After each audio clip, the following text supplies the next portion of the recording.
Day 1. Beginnings.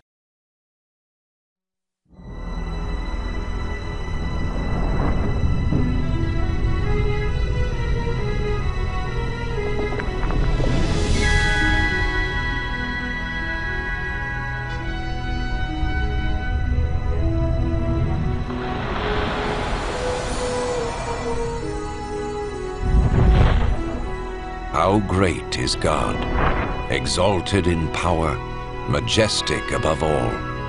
The heavens tell of his greatness. The skies display his awesome craftsmanship.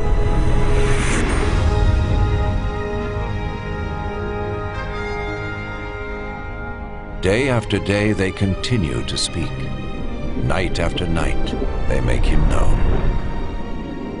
In creating the heavens, God also created the earth and formed man from the dust of the ground and breathed into his nostrils the breath of life.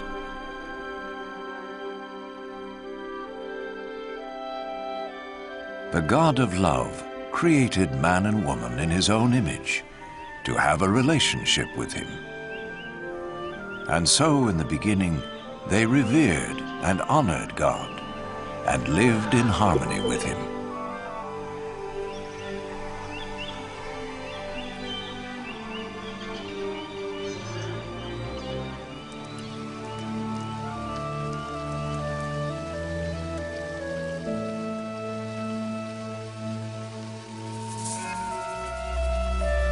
This continued until one day Satan tempted the woman to eat the forbidden fruit, and she gave it to the man, who also ate. In so doing, mankind rebelled against God and went their own way.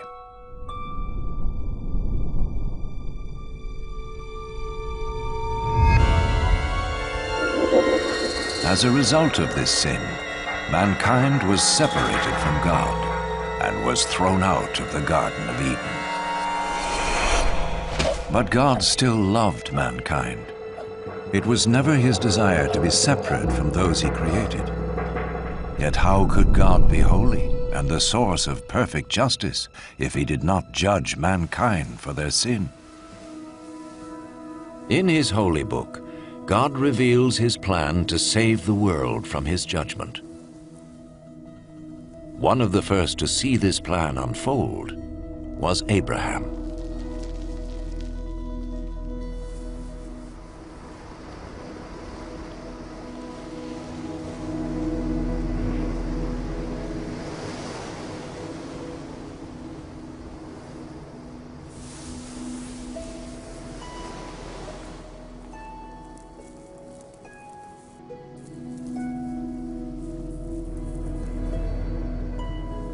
Abraham was a righteous man, whom God promised to bless and make his descendants as numerous as the sand of the sea and the stars of the sky.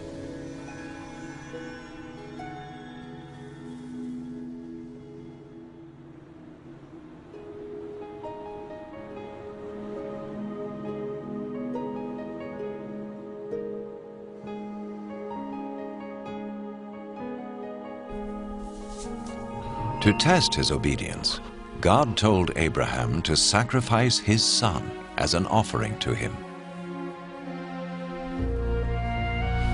Abraham trusted God and sought to obey him.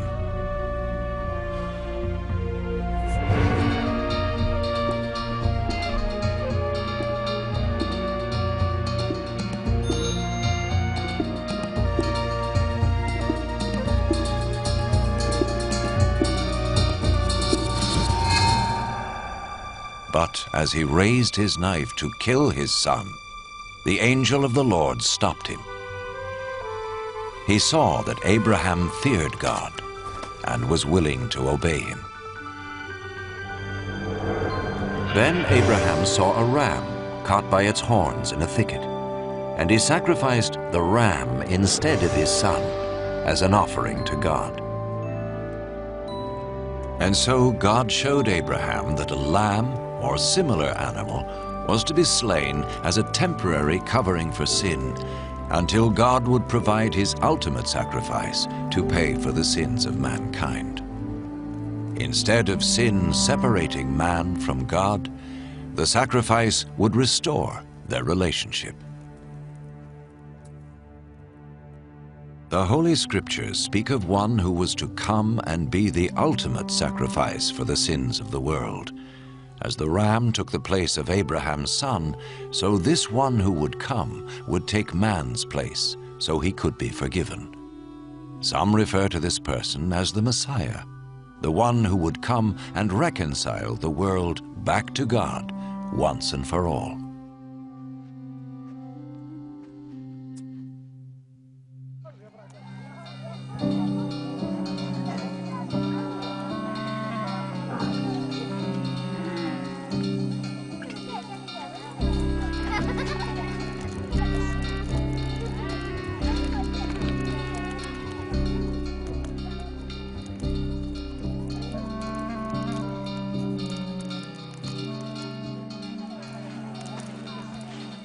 The prophets predicted many things in detail about the Messiah, hundreds of years before he appeared.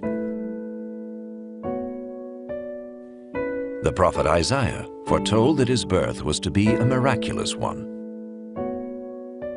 A virgin would conceive a child who was to be called, in a spiritual sense, the Son of God. The prophet Micah predicted that the Messiah would be born in Bethlehem, while the prophet Zechariah foretold his entry into Jerusalem on a donkey and his betrayal by Judas, one of his followers. Isaiah prophesied what the Messiah would do when he came. The Lord's anointed will preach the good news to the poor, bind up the brokenhearted, proclaim freedom for the captives, and proclaim that the time has come when the Lord will save his people.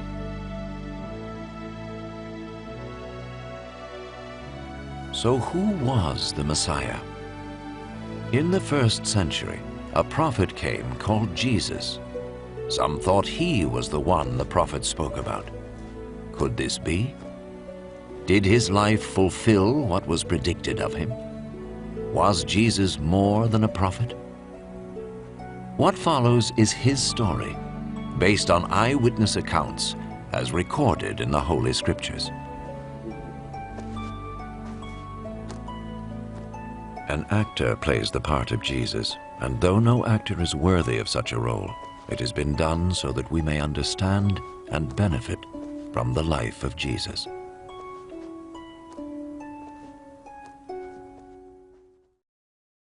How did God initially relate to people? How did Abraham respond when God talked to him? How do I respond